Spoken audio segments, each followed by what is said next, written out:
اگر تم غزہ کے لیے لڑ نہیں سکتے تو کم از کم ظالم کی معیشت پر لات تو مار سکتے ہو۔ بائیکاٹ وہ گولی ہے جو ہمارے ہاتھ میں ہے، کم از کم یہ تو چلا لو۔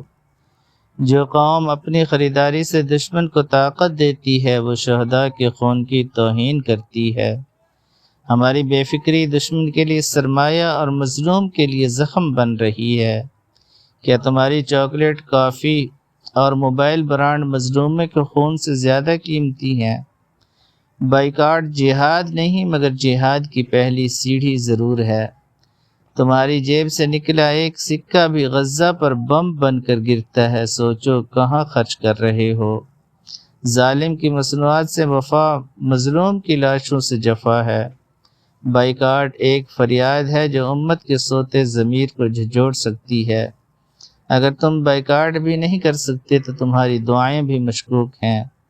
جو چیزیں تم خرید رہے ہو شاید وہی کل غزہ کے کسی بچے کو مارنے والا ہتھیار بن جائیں۔ جب خریداری ظالم کی ہو تو رسید پر مظلوموں کا خون ہوتا ہے۔ تمہارا پیسہ، تمہاری طاقت، اسے دشمن کے خلاف استعمال کرو، نہ کہ اسی کے حق میں۔ بائیکاٹ کوئی فیشن نہیں، یہ ایمان کی حرارت ہے۔ اگر تم چاہتے ہو کہ فلسطین آزاد ہو تو پہلے خود کو غلامی کی اشیاء سے آزاد کرو۔ غزہ کے بچوں کی چیخیں تمہیں بائیکاٹ کے لیے کافی نہیں تو پھر کیا تمہیں خود قیامت کا انتظار ہے؟ یہ مت کہو کہ کیا فرق پڑتا ہے، ہر خریدی چیز ایک گولی بن کر کسی مظلوم کے سینے میں لگتی ہے۔